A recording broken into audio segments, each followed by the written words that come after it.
Let us assume you're running a legacy company which has dominated 50 years of an industry, and you have all the required resources. You have engineers, you have cash, you have manufacturing units. But suddenly, due to the onset of a market shift, you observe that your competitor has accelerated faster than you.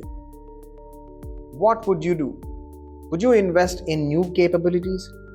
Would you invest in new technology? Or would you get into a vertical integration, which is getting into some new products or services? Let me know in the comment section. And by the way, this is not an imaginary situation, my dear friends. This is the situation of Intel, which is one of the biggest companies in semiconductor industry. Now, in this video, we will analyze Intel and Nvidia, how one company could properly adapt to the market shifts, but the other company failed to adapt to the market shifts. Let's get into the video. For years, semiconductor companies focused on traditional computing. Then, several things have happened, including the cloud computing, which has expanded. Artificial intelligence started growing, and data centers have become much more important. The world suddenly needed massive computing power. The rules of the game started to change. Those companies that adapted quickly gained an enormous advantage, while the companies that adapted slowly faced huge amount of pressure. Now let us look at the strategic decisions of Intel and Nvidia. Intel's strategy. Now first let us look at Intel's strategy and then move to Nvidia. Foundry services. Intel has already started its foundry services through contracting third-party manufacturers. Investments into manufacturing facilities. Now, Intel has taken a decision to come up with its own manufacturing facilities in 3 places in the United States. Cost cutting. Because Intel has taken these foundry services, and reports say that Intel has already started cost cutting by $10 billion. It also includes firing 15,000 employees. Pivot to XPU, Gaudi accelerators. Intel was known for its CPUs, and now it has transitioned to an AI heterogeneous computing company by expanding its XPU portfolio, promoting Gaudi AI accelerators and prioritizing advanced packaging technologies like EMIB Foveros to deliver scalable high-performance solutions for the AI era. This is to counter competitors like Nvidia. Nvidia's strategic decisions. One of Nvidia's most important decisions was acquiring Mellanox. At first glance, it looked like a networking acquisition. But Nvidia understood something very important. Future AI systems would require thousands of processors working together.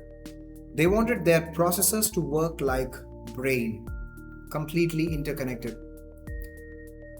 The second major decision was investing heavily in technologies related to transformer-based computing long before the AI boom became mainstream.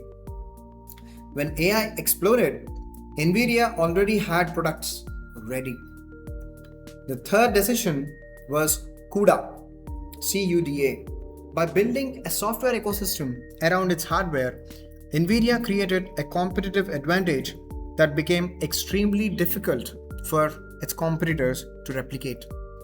The fourth decision was creating a complete ecosystem instead of simply selling chips. This is a very intelligent step taken by Nvidia so that they can provide end-to-end services, accelerated innovation cycles. Typically in the industry, it would take 2 years for one generation processors. Nvidia has come up with single generation within a single year, leaving its competitors a generation behind. Let us now look at the financials of these two companies. These are the financial statements of Intel. This is the balance sheet of Intel. As soon as I look at the balance sheet, I find that there is an increase in share capital. Now, this share capital has increased because of subsidiaries and their IPOs. Even though the company is not doing extremely well, there is an increase in reserve and surplus, which is good. Later, there is a decline. Since the company is allocating a huge amount into PPE, plant property equipment, there is a almost a two-time increase in its assets. There is an increase in current investments, but on analysis, I find that inventories, they need better inventory management. So asset profitability, which means that the amount of profit on assets is not very great. If we look at the profit and loss statements, we can find the sources of incomes here. We can find that Intel has restructured and it started Intel Foundry Services, Network and Edge. These are two new services which are included. By the way, I have come up with a new financial model which gives scores with respect to the efficiencies of line items in P&L and balance sheet.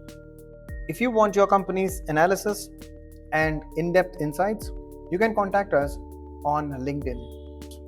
There is a decrease in revenues and a marginal increase in cost of revenues, but at the end there is a decrease, which means the company is trying to become more efficient.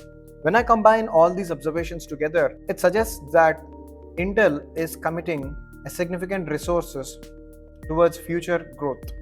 The company is spending today in the hope of building competitive strength tomorrow. Now, let us look at the financial statements of Nvidia. These are the financial statements of Nvidia. There is an increase in share capital, which is a very good sign, and there is an increase in reserve and surplus as well. This reflects management's approach towards capital allocation. The current liabilities have increased significantly.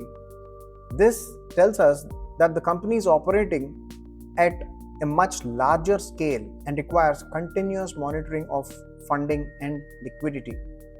Current assets of the company are larger than the non-current assets of the company. For a company driven by intellectual property, software ecosystems, and design, this structure is understandable. Another major observation is increase in goodwill. Let us see why the intangible assets have grown so much. There is a significant increase in goodwill. This indicates acquisitions. Whenever I look at goodwill, I ask a question: are these acquisitions really producing proportional value? Let us look at the profit and loss. Looking at the revenue growth and profitability, I feel Nvidia has benefited substantially, and I just want to bring your notice to data center services. This is the AI increase, my dear friends, from 2,900 to 15,000 million. So look at my scores, almost 9. That's the efficiency of this company. And perhaps the most impressive is the company's ability to convert R&D spending into revenue growth. So this is my analysis of Nvidia. Let us get back to the risks. Let us look at the risks of these companies. Let us first look at Intel's risk and then Nvidia's risks. Poor inventory management. We can observe from the financial statements of Intel that Intel needs to have a better inventory management. Declining efficiency in asset profitability. We can find this declining efficiency in the financial statements as well. It means that the assets are not producing enough amount of profit. Capital allocation risk and foundry risk. Intel is allocating huge amount of capital for its manufacturing units. When it will be ready with its manufacturing units, there could be bigger companies competing with it. Foundry risk. There are foundry companies like TSMC and Samsung, which are huge already. Risks of Nvidia. Capital strength needs to be increased. The company is making huge amounts of profits. That's understood. There is a huge amount of valuation. But the company needs to increase its capital strength. Returns on incremental capital needs to be monitored on a regular basis. There is an inconsistency in this. Customer concentration risk. Nvidia is reliant on a set of companies, and the question is, what if these companies are unable to deliver using the AI? CUDA is a very big advantage for Nvidia, but the question is, what if a company can come up with a better platform? Accelerated innovation risks. Nvidia is now supposed to innovate and produce new launches. That is the order of the day. What happens to a company which is growing this fast? It has a little room for complacency. Acquisition risk. Nvidia is buying new companies, which can be observed from the financial statements as well. But the actual question is, are these companies effective enough? Let us now look at the lessons that we ought to learn. Market shifts always reward preparation more than size. So you always have to be prepared, and you always need that shock absorption. Capabilities often matter than resources. If you don't have capabilities, that's a big sin. If you are not updated, you will be outdated. This is always quoted by my dad. Okay, so thank you very much for watching till the end. And don't forget to subscribe to our channel and hit the notification bell so that you will receive a notification as soon as I upload videos on this channel. Yours financially, Vardhishna.